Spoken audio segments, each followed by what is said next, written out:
Seconds away now from the start. The two Winfield teammates, Gentleman Jim and Mark Scaife alongside. And I have a feeling this one may go to Gentleman Jim. They get off the line astern.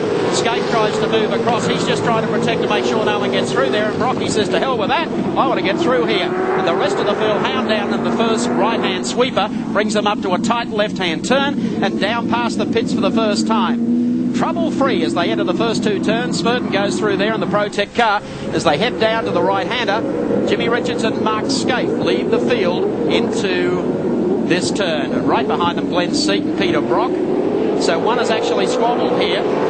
Lost out in the hall, and there goes Steve Reed out a little bit wide on the exit to that turn as they make their way up to the sweeping right-hander. Side by side, look at this, Richards and Brocky down the outside. Brocky very aggressive coming through the sweep for the first time. Keep in mind, Brock has already used 21 laps of these slick tyres, so the other guys are probably on fresh rubber. Brocky, meanwhile, has got some fairly second-hand rubber. He's really going to struggle here against these guys. Oops, they're coming through that hairpin, and cost him a place and a half at least.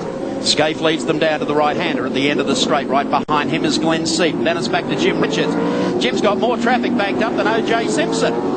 They come through the sweeper onto the start-finishing line, and Mark Scaife got a race on his hands here with Glenn Seaton as they go across the straight. We're going to go three wide, fanning out. John Bow goes to the outside of the circuit, heavily under brakes as the leaders bring it through. It's Jimmy Richards, Glenn Seaton giving a pull. Come on! The inside as we take to his 1000 race cam. You can see Seaton working hard at the wheel, looking across at Richards. Come on, I want to get through. Well, that's the first time these guys have seen dry track in 2 days, so they're really taking advantage of it.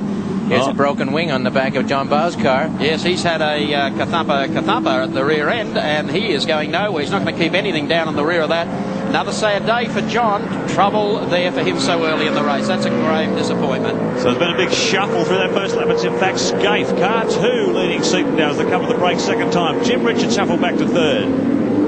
Well, Glenn is all over him here as they swing through here, but the Scaife car is so softly set up and is just so swift. See the front wheel bouncing there through that left-hander. Like the left-hand front was off the ground. Down to this bottom corner again. Ooh. And Richards, as I said before, he's got them all up behind him. He's got Alan Jones and also Larry Perkins. So this is going to go all the way to the wire, as flat as these guys can drive them. Yesterday, most of them got through in qualifying on either full wets or in intermediates, and Brock was one of the few that decided to run the first heat this morning in the wet on slicks. Here we go, down the front straight again. This is Jimmy Richards in the second batch. Being challenged by Alan Jones. Larry Perkins got both of them in his sights. Jonesy, that is a big move round the outside. There's not much move. He's got an opposite or a reverse camber corner. And Larry's there just saying, go the outside, I'll be up on the inside. That's exactly what happens. Aggressive run from Larry as we go into the pits. Shell 18 Falcon in big trouble there. Plenty of hits. It's actually ripped the wing off the back of the boot. But there's plenty of action here. Larry gets the power down. He's doing plenty of ploughing there in the dirt, but he's lost a ton of places. He's getting the power back onto the track. So did Jones in that one. So they maybe had a little coming together. Brock is one back behind them. Thomas Mazera sits on Brock's tail as they go into the turn. Mazera feints one on the outside. So he's covering his partner well. There's Wayne Gardner going through. Tony Longhurst having a great day today. Car still straight. That's a bonus. You can see the fellas throwing the cars around now. They've got the grip. They've got the tires. They're nice and fresh. They've only got this heat to worry about, and they are really giving them a chuck around in the major corners. This is the battle for fourth and fifth. Wayne Gardner leading Tony Longhurst. Tony Longhurst, another of the few guys to start on slicks in that first wet heat. Far more competitive run from Longhurst's Commodore here at Mallala. So the order: Mark Scaife, Glenn Seaton, Jimmy Richards, Wayne Gardner, Tony Longhurst, Larry Perkins and Alan Jones. Peter Brock slipping back through the pack.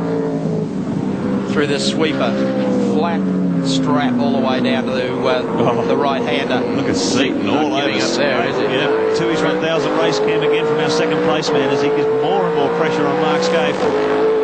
as they head up toward Bridgestone Corner once again in this tremendous battle. Well, he closes on Mark as they get to the turns, and Mark gets away. He's got plenty of horsepower in the Winfield Commodore. No mistake about that. Just watch this. Here we come through the S's, second gear. And watch the acceleration. The third. Throw a little bit of water there onto Glenn's windscreen. Well, Glenn's sticking pretty well with him too. Out of the slower turns, no problem getting the power down on the Peter Jackson Ford. Here's third place, Jimmy Richards, car 6. And Wayne Gardner putting increasing pressure on the Winfield number 2.